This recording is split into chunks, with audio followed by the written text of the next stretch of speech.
everyone. Welcome to Word Live Wednesdays at 5. This is our brand new video series that we're hosting at Word Bookstores. We just wanted a space where we could talk to you, kind of get that like in-store bookseller experience that maybe not everybody is getting right now with our limited capacity entry and everything. And we just wanted a place to talk books. We'll have a guest speaker almost every week, maybe some fellow booksellers from other bookstores around the country, maybe some authors. Should we introduce ourselves? Yeah, definitely. I just wanted to introduce Word for everybody, and thanks for tuning in. And just know that you can always replay any of these sessions. So speaking of introductions, my name is Nicole Swift. I am the children's event manager at both of our stores in Brooklyn and Jersey City.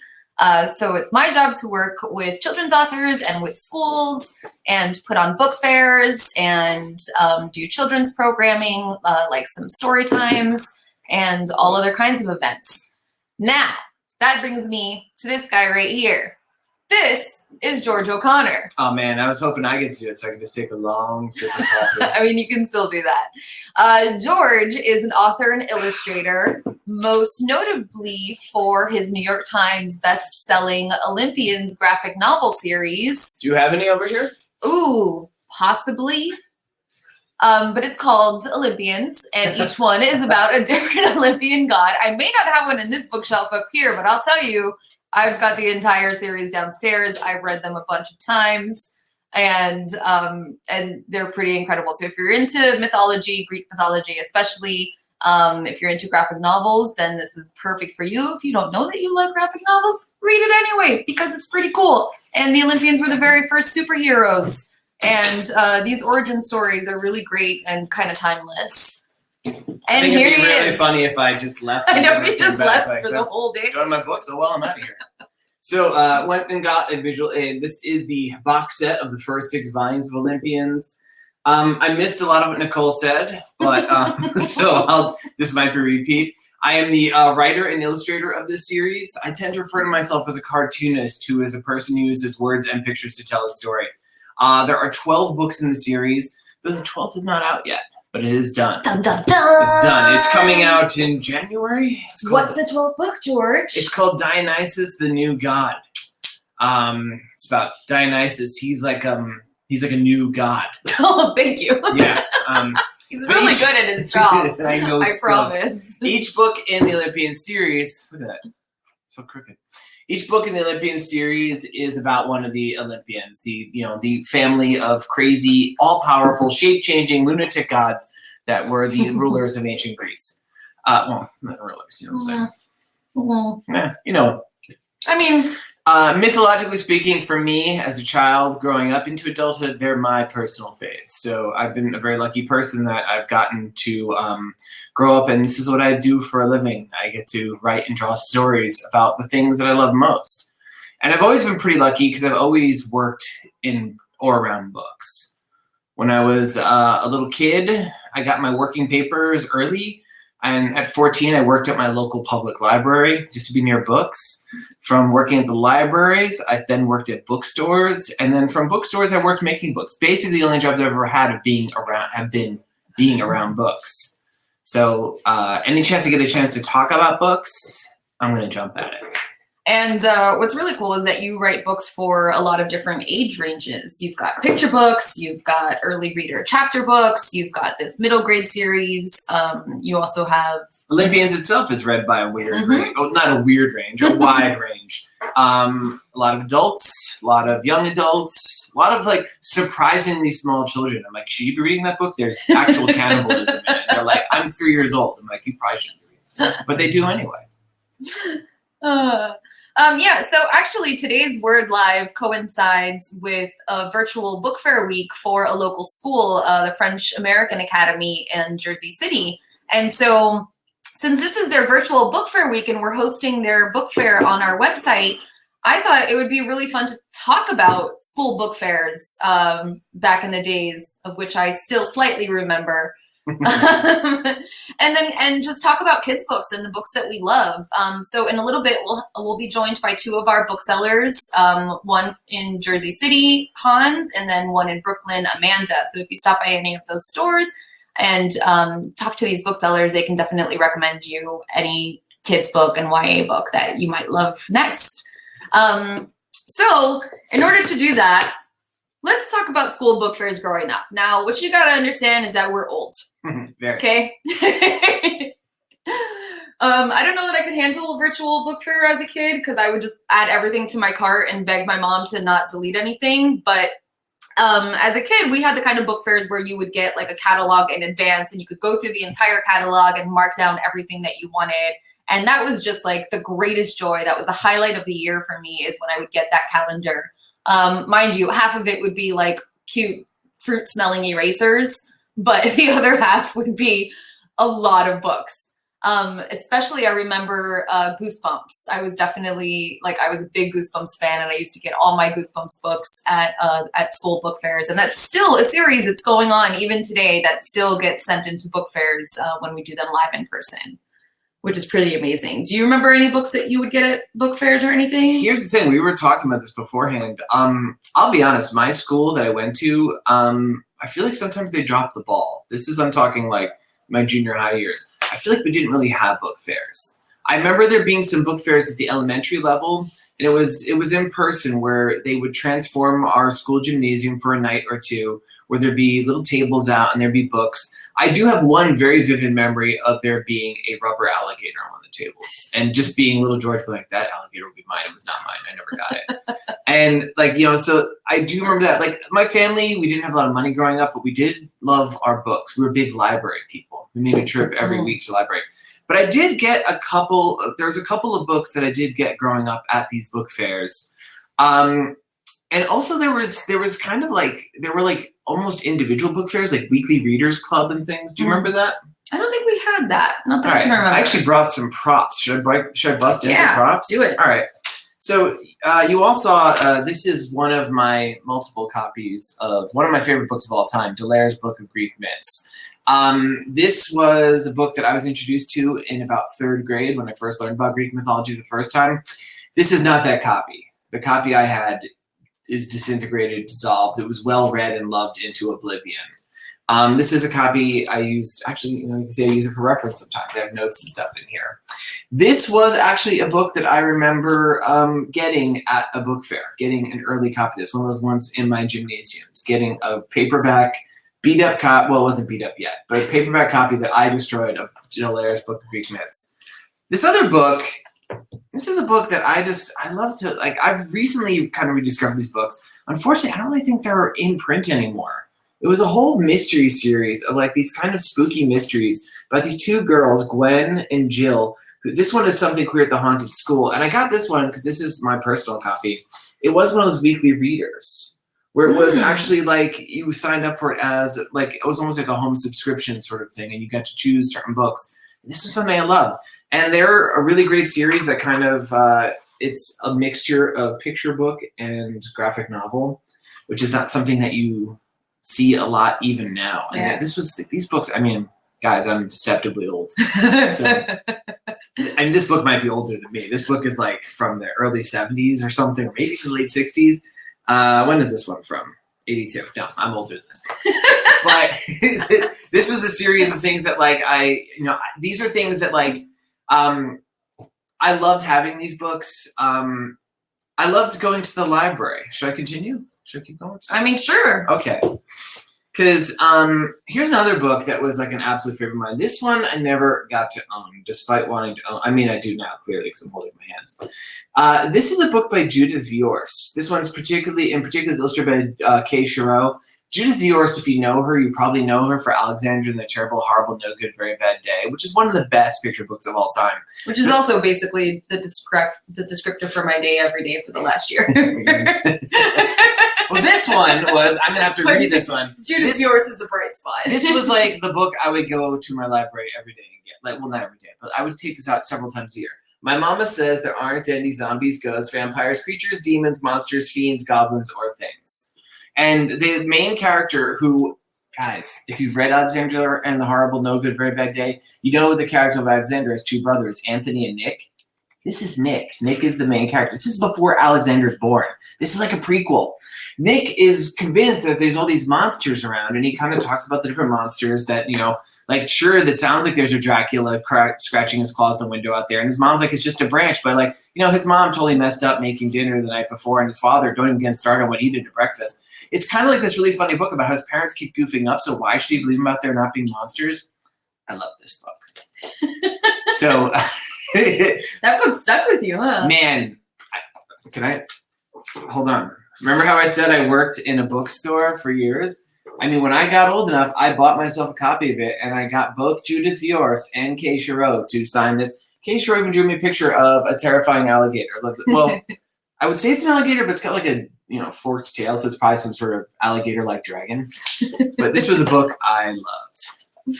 And did you pick that up at a book fair, or is that just something you grew up with and loved? This is a book that I looked for at book fairs. I didn't have it. I know I'm kind of off track here. I was going to just take Alexander and the Terrible, Horrible, No Good, Very Bad Day. But, like, you know what?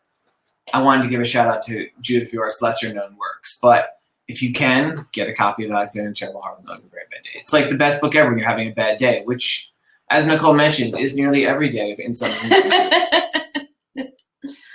There's one book that, I'd like to talk about a lot of books, but we're going to be joined by some people soon, so maybe we'll do that right afterwards. But there is one book that I have reread over and over and over again since childhood, and I also have my personal childhood copy of it here, and that is The Little Prince. And you can see it's all broken, it's all bent, it's all smushed. This copy of this book is actually the one that my aunt had as a child that she kept throughout her whole life. And then she gave it to me when I was little. And I've kept this book throughout my whole life. And I read it every so often. And it's just such a timeless story. And it's just so beautiful. And one day I would like to get good enough at French to be able to actually read this book in the original French. I have multiple copies of this in French. And I don't know how to read French, guys, but I'm going to try one day. And I would say a lot love of to. French words. Étouffé. Étouffé. That's it. That's all we know. How to say. We learned all the French we need to know from Gambit. Of the X-Men. Well, you probably don't know because, like, that guy. Who cares? But this is a beautiful, timeless tale. There's something in this book for everybody. I think you can start reading this at maybe even age 8. And all the way up to an adult, and you'll get something different out of it every time you read it throughout your life. As you know, I got something different when I was little, from when I was a teenager to 20 years old to now, which we're not gonna put numbers out there. Like, can I throw out a totally crazy factoid about that book that I learned too?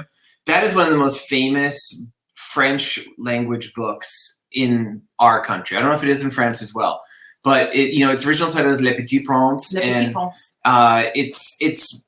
It's an incredibly famous movie. It was actually written in New York, specifically in Long Island. Like, and you said incredibly famous movie. You meant book, but the movie. Did I say movie? Yeah, but the movie that recently came out in the last few years was actually really beautiful. Yeah, it was gorgeous. Really, really beautiful. If you haven't seen that, definitely check it out. And we're going to talk about books to movies in a little bit.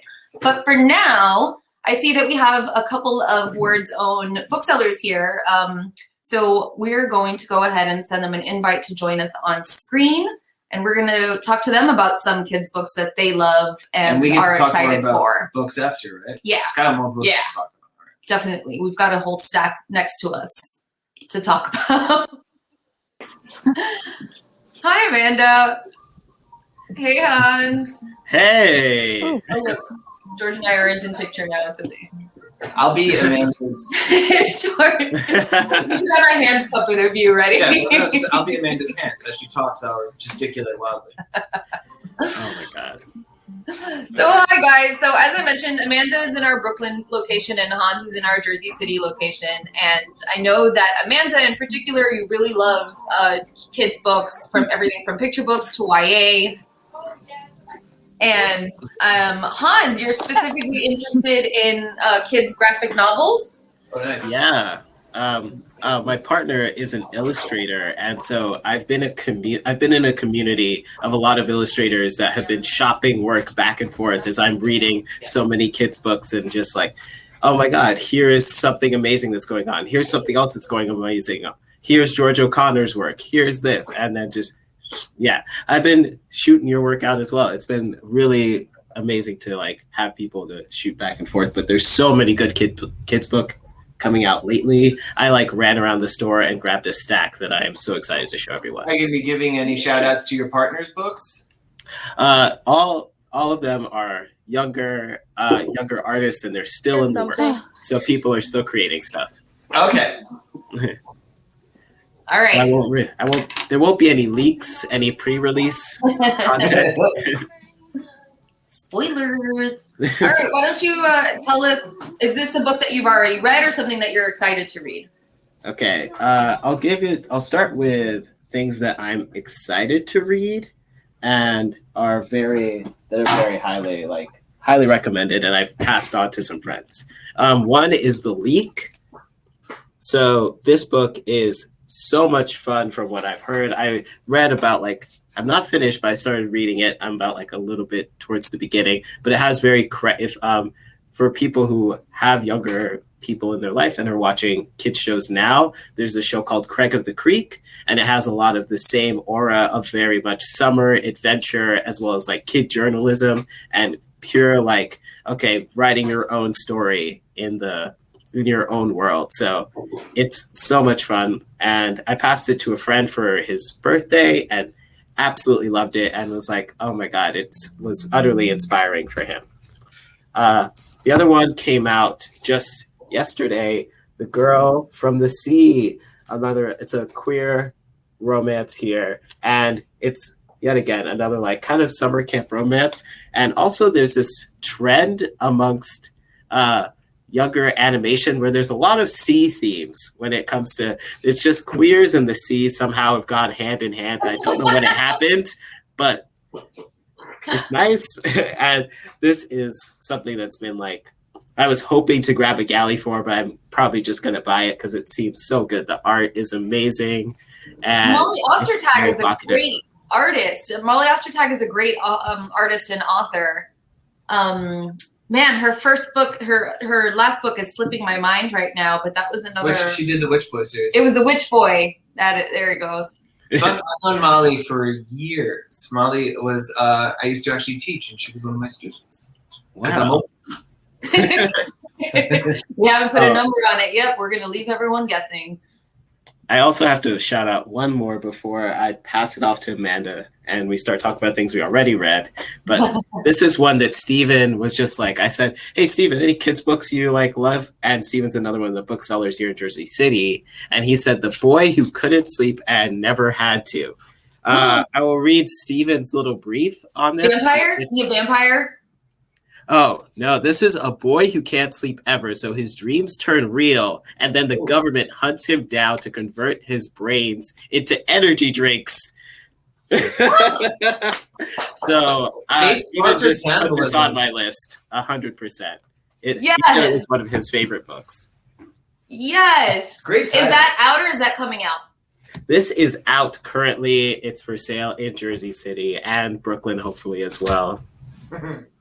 This is great. So we're actually gonna put a list up on our bookshop with all of these great recommendations also. Mm-hmm. Amanda, any books that you're excited to read? What am I excited to read? Yes, I'll tell you what I'm excited to read. Okay. Sorry, that's why I'm here. Why am I here? Right. Okay. So I don't know if you could see this, Verona Comics. Mm-hmm. Sure can. It's a YA retelling of Romeo and Juliet, but set in rival comic book stores of the small indie comic book store and the larger comic book chain.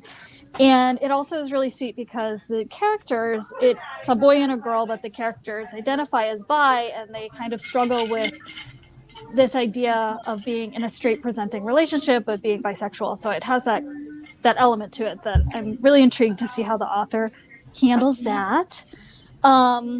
I also am interested, since we're going into the summer camp, this is another LGBTQ book that just came out yesterday, I think, that takes place. It just came out in paperback yesterday. It just came out in paperback. Yeah, it came out in hardcover last year. Yeah. So I'm excited to read that. This is a middle grade book, the first book in a series. Am I backwards? Are my titles backwards? No, you're good, actually. No, we see you fine. You probably look backwards to yourself. Don't we all? Well, I did. It's called Keep It Together, Keiko Carter. And it's the start of a middle grade series by the same author who wrote an early reader series called Jasmine Taguchi is the main character. And my kids really liked it. They described it as having the same vibe as the Dash and Lily books, but for younger kids. Oh, interesting. Yes, Okay. that's exactly how my son described it. So those are the three I'm looking forward to. I haven't read, but I'm looking forward to reading.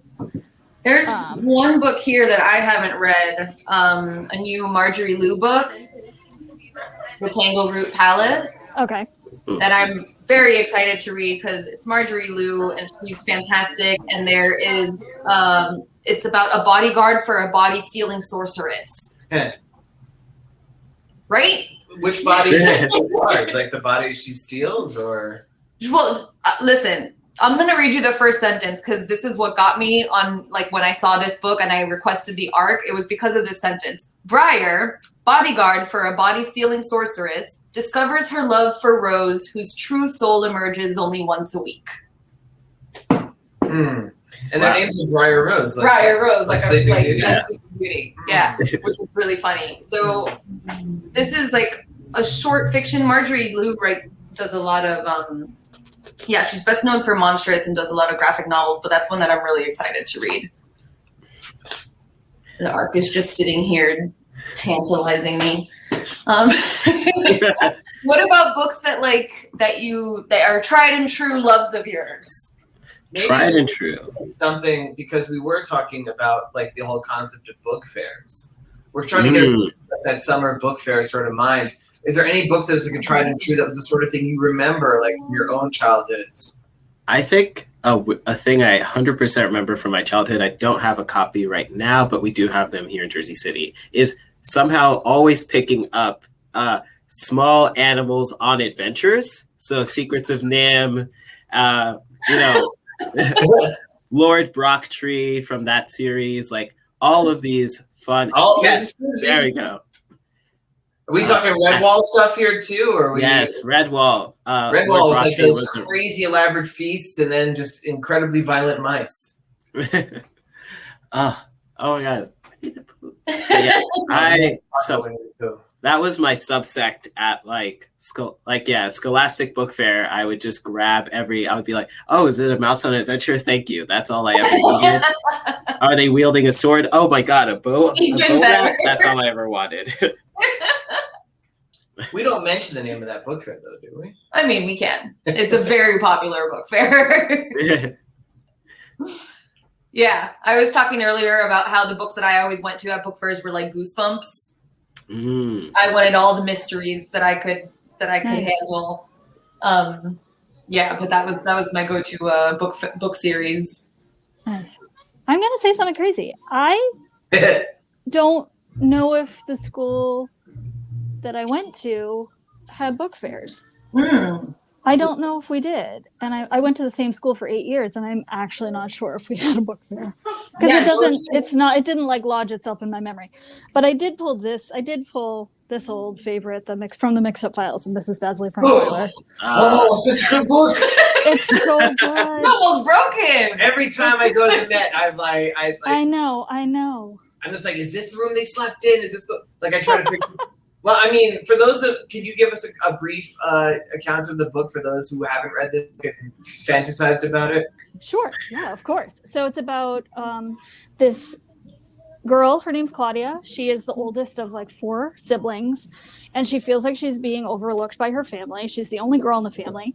She's in 6th grade, and so she decides to run away. They live in Connecticut, and she decides that she's going to run away to New York City.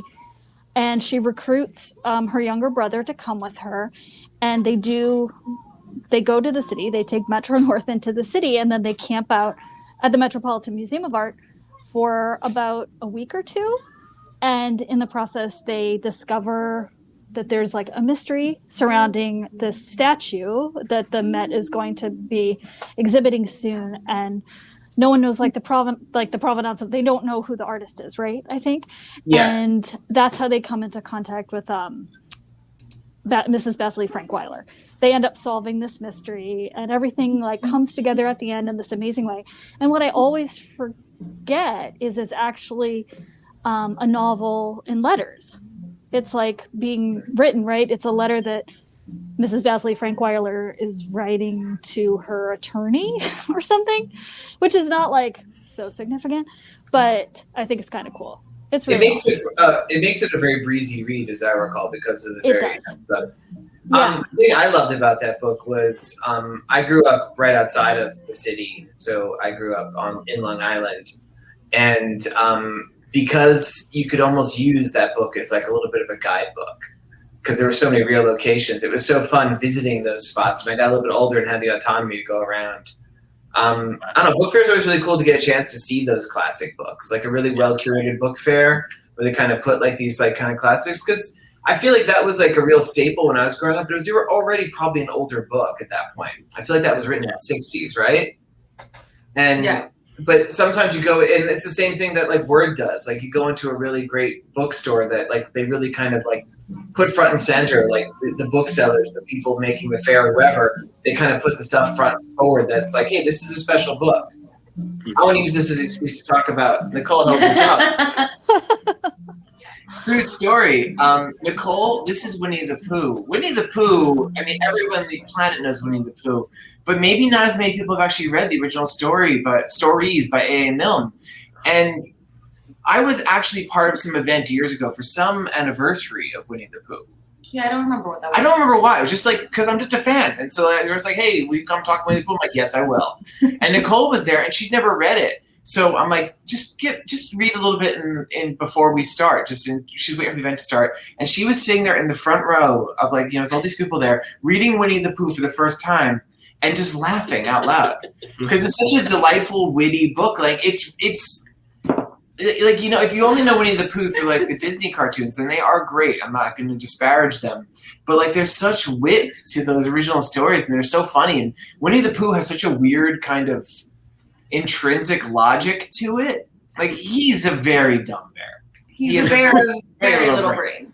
It's and it's like, but it's charming, but it also kind of makes sense. You kind of get into his mindset, and it's such a magical book. And it's one of those things. It's like it's great. It's great. So I came to Winnie the Pooh to read it like as an adult, even though it's a classic, and I watched like all the cartoons growing up and everything. But like he said, I didn't realize how hard I was laughing until he looked at me and like was cracking up at me cracking up in the front row by myself, like waiting for people to get there so that the event could start. I'm like, you silly bear. You're not a rain cloud bear. You can't get that, honey. Those bees are going to sting you. Can you do me a favor and do the world a favor? And can you read the dedication of that book? It is my absolute favorite dedication of any book ever. Ever. To Amanda Toronto. How did that happen? Wait, should I read it? Yes. To her. Hand in hand we come, Christopher Robin and I, to lay this book in your lap. Say you're surprised. Say you like it. Say it's just what you wanted. Because it's yours. Because we love you.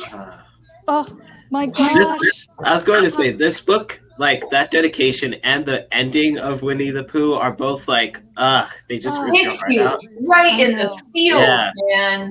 So good. It's such a weird bit of like, it's like, I always say that like I meet more like intelligent kids than I do adults. Not just some of the adults, just that there's something about the way a kid's brain works that's really special. And A.A. Milne really captures a lot of like that kind of kid logic. And I know a lot of that book came out of like, a lot of people don't realize this. Christopher Robin was a real guy. Christopher Milne, he only died like maybe in the 90s. And these were stories that some of it was stuff he would tell his dad. And then some of it was stories his dad would tell him about his literal stuffed animals. We talked about libraries. You can go to, what is it?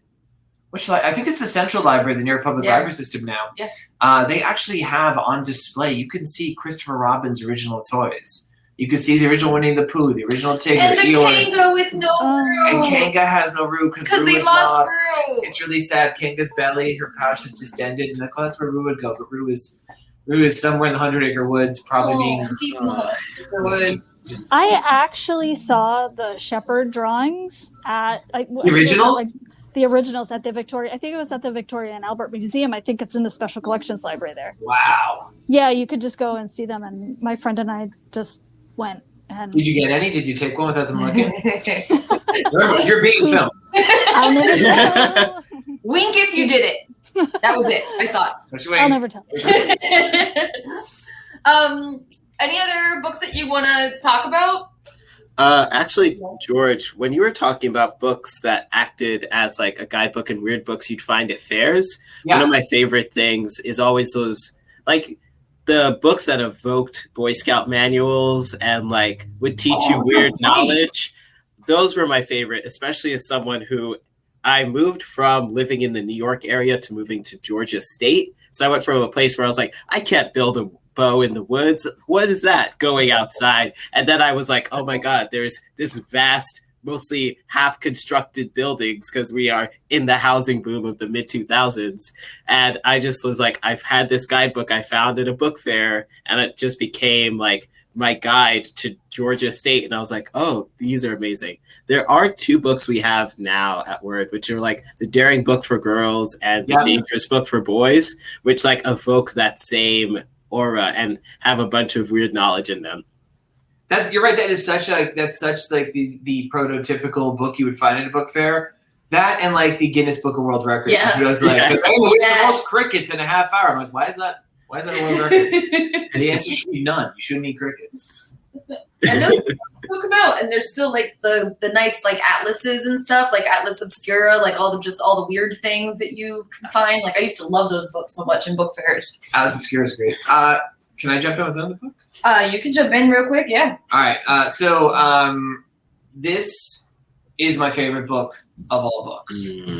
Well, book series, your favorite Well, that's series. the thing. I was about to say, when I say book, I actually have to say it's my favorite book series. This is The Golden Compass. It's the first book in the His Dark Materials trilogy by Philip Pullman. This book didn't come out when I was a kid. This book actually came out while I was working at a children's bookstore as like a teenager. But, so I guess I was a kid. A late teenager. But, it's just the most phenomenal series I've ever read, and I revisit this every few years. Just a really brief pitch for the series. It's set on an alternate Earth, at least the first one. And there's a young girl named Lyra, and Lyra is very adept at lying, so she has a somewhat appropriate name. And is that off camera? Okay.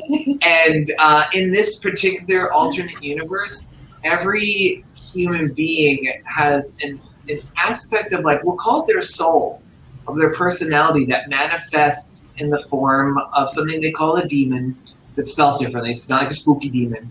It's like an animal familiar that accompanies them everywhere they go, and it's part of them. And it's something they converse with. And it's such a great concept, and you kind of get into the story, and the story goes all these amazing places. She travels to the north. There's talking polar bears who wear armor. There's people, like it's a weird cyberpunk world. There's like guys who float around on balloons and stuff. And then they end up crossing over into our dimension in the second book, and she's like horrified to see that we don't have animals. It's like seeing someone without a face. And then the third book kind of travels between worlds and closes all together. And it's a series of such sophistication that, like, you could read it as a child. You could read it. It's like what you were saying With a before, little the prince. Petit Prawns. Like, in fact, Random House is the publisher of this. They have multiple different versions. They market this to like young readers. They market it to young adults. They market it to adults. Depending on the cover, you can see which version. I guess this is like the movie title. There's also a graphic novel version out now. It's not good. I'm just.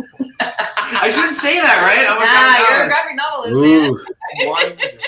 Hey, I'm just gonna say that this is because the whole thing, the double-edged sword of graphic novels and novels. So a graphic novel, the imagery is presented to you. When you read a novel, especially when I've read a novel as many times as this, I had my own very specific mental imagery, my own world I created. and the visuals for the graphic novel didn't quite match up. This has happened to me other things. I read Harry Potter and never saw the movies until like a couple weeks ago. A week ago. Kind of bummed at the movie because I'd read the books. Also, I am literally the only person you're ever going to meet in your entire life who read The Wizard of Oz before seeing the movie. And so I was like, what? I don't like this movie. This movie stinks. I don't like Wizard of Oz the movie because I pictured the books differently. All right, I did enough talking.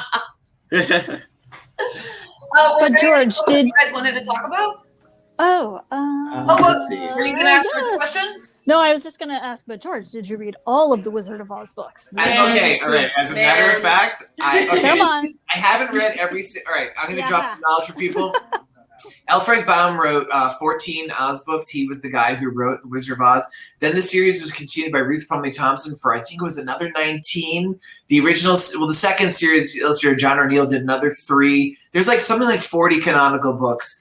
I've read all of L. Frank Baum's. I've read most of Ruth Plumley Thompson's. I haven't read the John O'Neill's. And there's 1 or 2 other ones that are random that I haven't read. But I have read a crazy amount of Wizard of Oz. Okay, I will accept that answer. I'll accept that. If anyone's going to read one, let's just throw us out. If you're going to read one besides the original, read The Tin Woodman of Oz. It's book number 12. It's nightmare fuel. So we all know the Tin Woodman, right? He's like this beloved character. Do you know how he becomes the Tin Woodman? He's in love with a Munchkin woman who is the Wicked Witch of the East's assistant. This happens before Dorothy gets there. And the Wicked Witch of the East doesn't want her running off with this guy. His name is Nick Chopper. That's his real name. And he's a lumberjack. She puts a spell on his axe. Every time he swings it, he cuts off part of his body. Pretty upsetting, right? In Oz, no one can die. This is actually part of the books, right? There's a spell. So no matter what happens, he doesn't die. They just keep replacing him with tin. And they put on these new parts. And he's like, that becomes alive. But the parts of him that are cut off are still alive too. It's a whole thing. That's it. Amanda had to leave. She was like, I'm out. Sorry, that wasn't intentional. It's crazy. He ends up having a conversation with his severed head at one point. This is terrible. The Wizard of Oz books are so intensely scary without meaning to. L. Frank Baum's like, this is a delightful jest for my young readers. And like you read it and you get like a cold sweat. They're so nightmare. Thank you for that. That was great. That was wonderful. That's really scary. I didn't know that. Okay, so were you asking about books that we are? What did you say? Sorry, where are we now? Oh no, actually, I'm listening. Speaking of books that are just like really those kinds of books that are for kids, but are actually terrifying when you read them. Roald Dahl. Oh, yeah. Roald Dahl. This is the omnibus. Any book. Just pick a page. Start reading. Did you ever read his memoir called Boy? No. Oh my gosh, it's really good. It's really good. I feel like I haven't actually read maybe more than one Roald Dahl novel, but I do remember somehow stumbling across this book called Boy, which turned out to be his memoir, but like read like a novel. So I was kind of confused because I read it when I was young and I was like, is this real or is this fake? Is this real or is this fiction? But it's really good. I remember really enjoying it. So that's my addition to that kid. Yeah. I feel like the best writers for kids are the ones who like are kind of scary. Maybe not as scary as L. Frank Baum was, because that dude had some problems. But did he have as many problems as Grimm's? The Brothers Grimm, man? I mean, the Brothers Grimm, they were collecting stories not for kids. We know the cute Disney-fied versions of all of Grimm's story tales, but not the actual dark, scary, terrifying, nightmare fuel versions. Yeah, but I think that those cultural advice. They were exactly. That's exactly what I was going to say. Weren't they trying to like scare the SHIT out of people so like they wouldn't? Yeah. It was scared straight, but for going in the river. Exactly, right? They were cautionary tales for their time. The Grimm's fairy tales, when they were collected, they were definitely not intended for children. It's just one of those weird things. Like it's almost like as we as a culture, we just keep kind of pushing these old stories. We're like, that's old. Let's read it to kids. Mm-hmm. I do books about Greek mythology. Like you can't. Every one of those stories has cannibalism or people getting their skin pulled off or sisters and brothers marrying. Yeah, like weird stuff that like really don't see in kids' books for the most part. But like, here I've made my entire career peddling these stories to kids. So yeah, I think that is the nuance of the greatest kids books, is that it's something terrifying that as a kid you'll just be like, this was so fun, and then you look back, you think about it a little bit more, and you're like, was this a story about depression? Is this an existential crisis? Did this person have PTSD? And then you start like unpacking yourself, and that's, I guess, the intention. Who knows? Maurice Sendak talked about that when he wrote Where the Wild Things Are. He wanted to do a kids book with teeth. I think you can go, his original work is on display in Philadelphia. I think you can see the original dummy. The book was originally called Where the Wild Horses Are. And he changed it because that wasn't scary enough. And, so the monsters, they literally say to Max when he visits them, it's like, we love you, so we'll eat you up. And apparently in interviews, he talks about when, I read an interview, because they actually did an opera of Where the Wild Things Are. It was based on his relatives. That experience of like, you meet like the aunts and like his uncles. uncles and stuff. They're like, oh, I want to eat you up. You're so cute. He even gave them all like these names that like they didn't use them in the movies, but like his names for the wild things was like Moisha, Sippy, and Bernard. They were like his aunts and uncles, like just like these scary, they would come from Eastern Europe and maybe not speak very much English and be like these kind of big, weird, hairy people. It's like, whoa, who are you? So I know we're nearing the end of the bookstore day and you guys have to go and do some bookseller things. But if there's any other books that you wanted to talk about, I know that Amanda, I think you were really excited about a book about a pig. Oh, right. Yes. Van Helsing. It's funny you mentioned that. I have it in my hand right here. Van Helsing. Yes. Oh, no. That's so funny. It's about a pig who becomes a vampire hunter, who never intended to be a vampire hunter, but then his brother, who was like supposed to take over that job in the family, dies, and then he becomes Van Helsing, this vampire hunter, and it's so silly, and I just think it's great. Oh my God! And I sold a copy today. What? Does he kill Bunnicula? I don't think it's a crossover. I don't think it's a crossover like that, but maybe we can put in a word with the author. I mean, we have a signed copy of Bunnicula here. We probably can contact him. Yes, let's do it. Let's do it. Yeah. So that's what I wanted to say. What did you have to say, Hans? What did you recommend? I'm gonna do some bullet time recommends. And also, you did bring up shouting out some artists that I do know, and I was like, oh, I almost forgot. I grabbed one of my friend's books, and this is one we've like had at the store for a while. But Don't Touch My Hair, Cherie Miller. She's a Jersey City local. She actually just had a kid, and we gifted her own book, and we were like, hey, we know that you've been giving out all your copies, and you don't have one. But it's such a fun like culture tale, and talks. And it takes it all to a variety of like magical worlds, magical experiences, taking this topic wherever it may go. And it really makes it lighthearted while actually dealing with the thing. Other things that deal with kids' books with teeth, or like, this is, I'd say, a YA graphic, but YA graphic with teeth, Suncatcher. This was actually one of my first staff picks. I love Suncatcher because it's a tale about overworking, and it's a tale about cultural exploitation, and then also understanding where you line up in the culture. And it really is like a tale for any artist that I think is like almost required reading. And then I just have I would like to categorize this as all inspirational and or uplifting Black joy books. So we got Ambitious Girl. Absolutely wonderful. Just like telling you to go after it, do your thing. I love Crown because I was terrified when I got my first haircut as a kid. And this is just the feeling after it, like languishing in the moment of just feeling like you look good. When someone like compliments your shirt randomly on a day and you're like, thank you, random customer. I didn't know I look so good. Also, Ada Twist. I just think this is love Ada Twist, and I love this art style. Absolutely fantastic. Okay, those are my bullet time recommends. Awesome. I'm sorry. Can I just recommend two? Since I had some others. I'm just going to say the title, but these are books that came out this week, and I love Phoebe Dupree is coming to tea. It's about a tea party that goes wrong, but is fun anyway. And I feel like it's great for the nervous human reading it. Right? And then, this one is so gorgeous. It's called Hidden Treasure. I don't know if you can see it. Oh, beautiful. It should be at both stores, but it's about just like found treasures. And then this one just came out. Reminded me of Firebird, the Misty Copeland book. Oh, yeah. Yeah. Yeah, it's very reminiscent of that. Yeah, also totally. Gorgeous.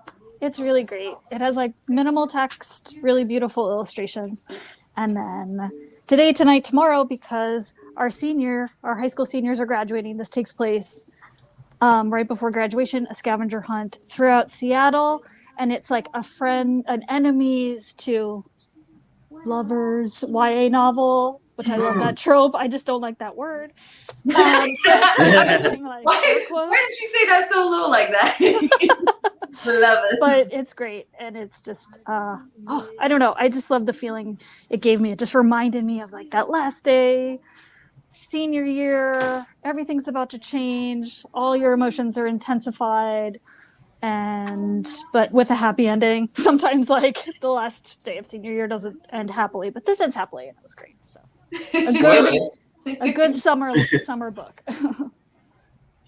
Those are great. And just to let everybody know that we are going to post a bookshop link that has all of these recommendations so you can check them out and read a little bit more about each of the books that we're all talking about here today.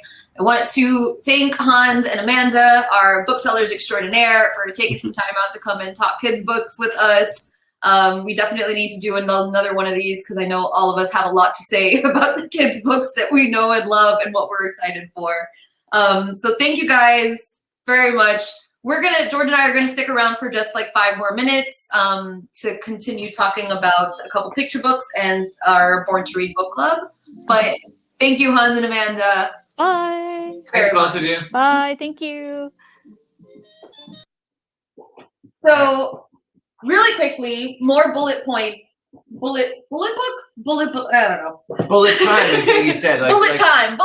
Let's just take bullets out. That's terrible. There's 3 picture books there's so many picture books that I love. If you look at my bookshelf, we have more picture books that I think than we know what to do with. They're so skinny on the They're shelf. so too. thin, so it so doesn't bad. look like a lot, but man, it's a lot.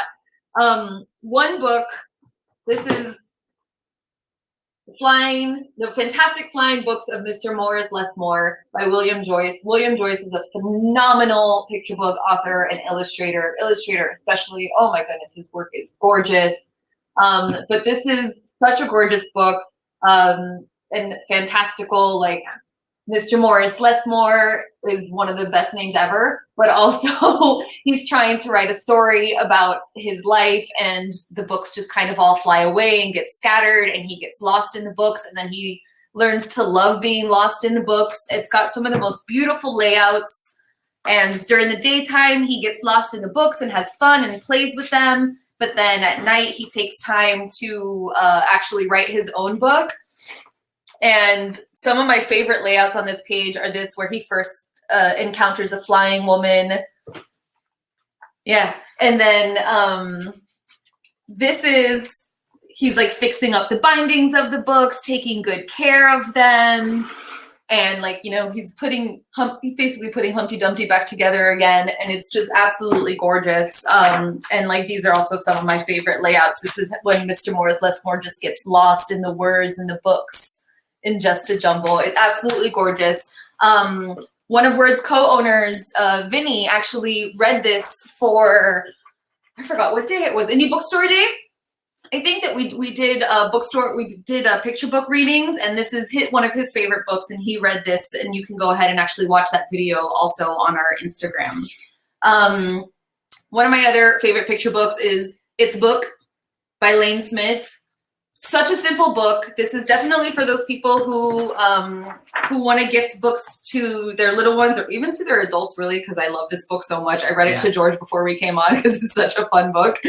But it's basically about a donkey, a jackass, and a monkey. And the monkey's reading a book, and the jackass keeps asking him, what do you have there? Can you swipe?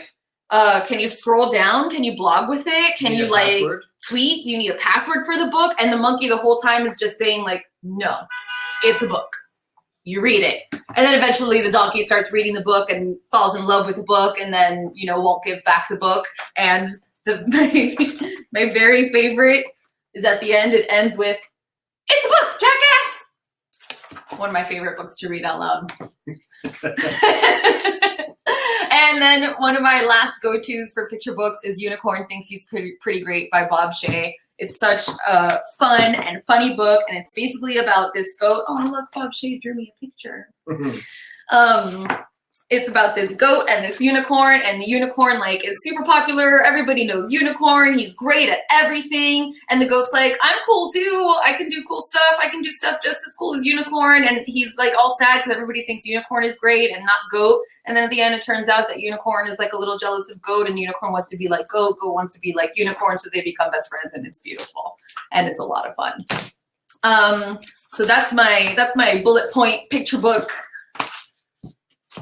wrap up. So many books we talked about. So many. We have a lot of books on this desk right now. But I think the last thing that we should talk about before we wrap it up here is if you are well, let's transition from talk of book fairs and book lists to talking book about a book club. where we can continue to talk about books at a designated time and place also, just like today. So we have many different book clubs at Word for adults, things to suit all interests.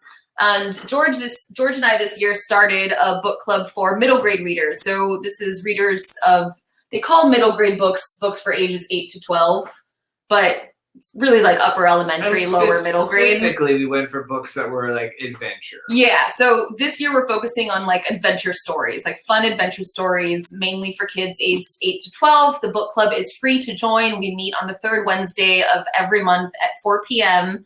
and talk about the book. And not only do we talk about the book with the kids, but we also bring in the author of that month's book for the last 30 minutes of the session, so we can actually talk to the author themselves and ask them all our questions, tell them all of our ideas that we have for sequels.